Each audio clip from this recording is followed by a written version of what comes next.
Aujourd'hui, je viens vous parler de AQCT, qui est Afin que les chaînes tombent. Je tiens vraiment à bénir le Seigneur pour tout ce qu'il a fait pendant toutes les éditions. En fait, j'ai commencé avec la première édition. La première édition s'est faite à l'église avec le pasteur Thierry. La première édition, je me rappelle lorsqu'on avait commencé, c'était vraiment une vision que notre pasteur avait eue.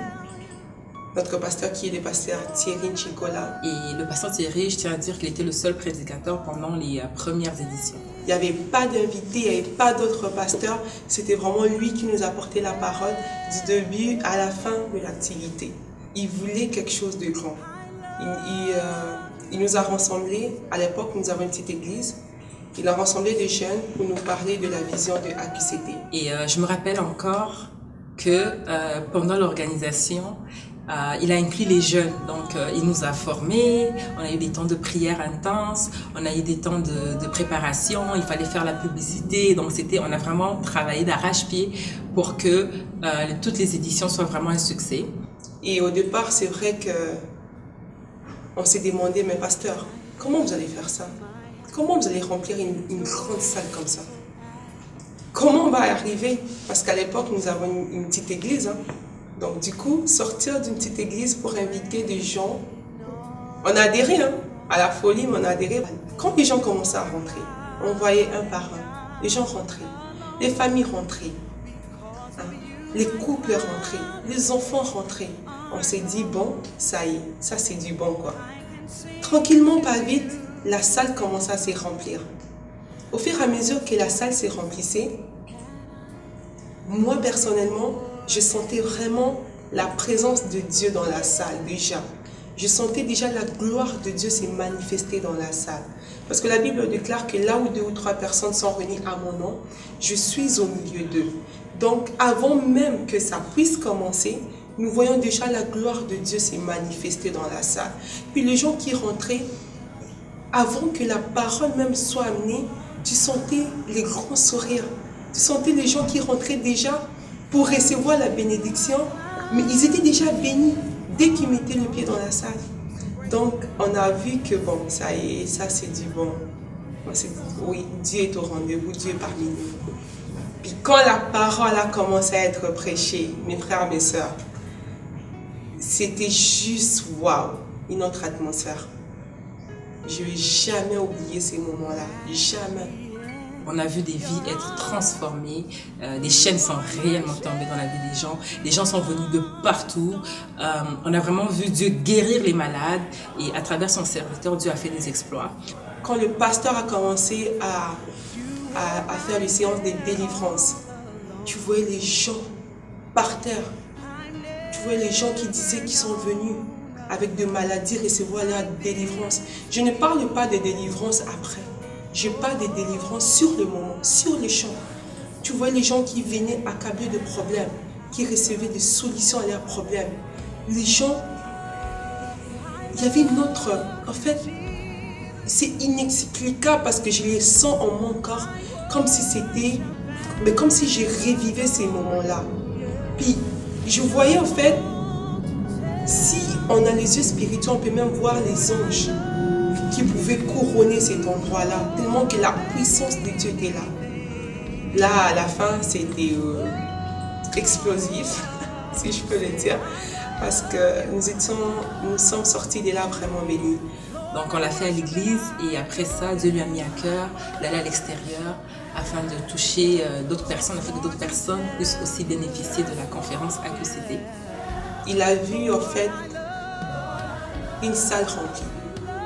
Des gens qui vont venir là recevoir leur délivrance, qui vont venir là recevoir la parole de Dieu, prêcher en vérité, en toute vérité. Par après, en fait, c'est suivi 2e édition. Pasteur Thierry a commencé à louer de salles de réception. Donc, c'était vraiment de gloire en gloire, de gloire en gloire. Chaque année, il y avait quelque chose de plus qu'on amenait à AQCT. Parce que les gens, on demandait. AQCT s'était rendu le rendez-vous de l'année.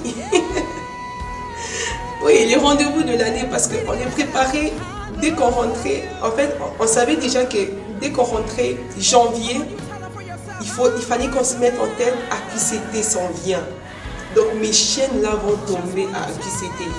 Jusqu'à ce que Dieu a mis à cœur à son serviteur d'inviter d'autres orateurs qui sont venus de l'extérieur. Et à travers ces orateurs-là, le Saint-Esprit a également fait un travail. Lui, son souci, c'était que nous soyons vraiment bénis, d'apporter vraiment la bénédiction dans le corps chrétien. C'était vraiment que le peuple de Dieu soit béni d'une manière quelconque.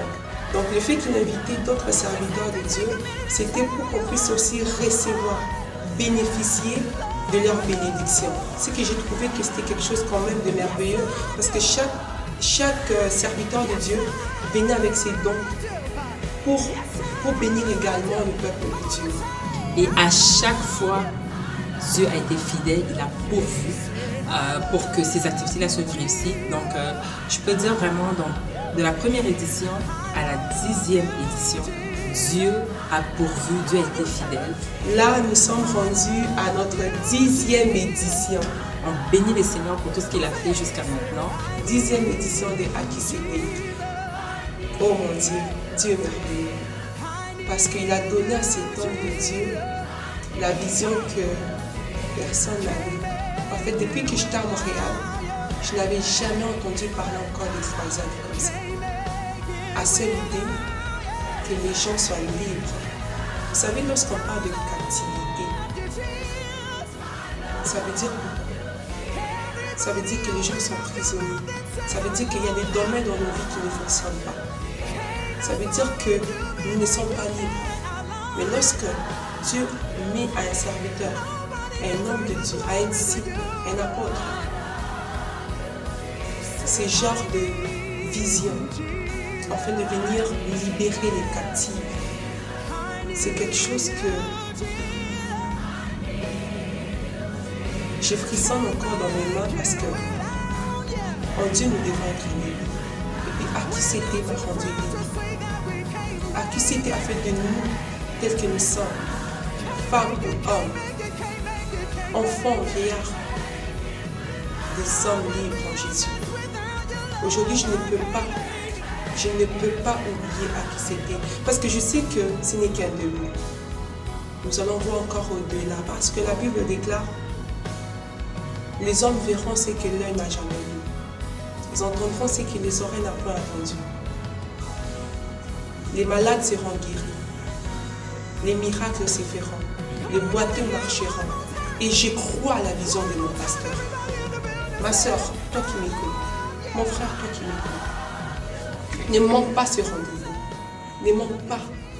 C'est un rendez-vous à ne pas manquer. Akisete, afin que les chaînes tombent. Et on peut dire qu'à Akisete, les chaînes tombent réellement.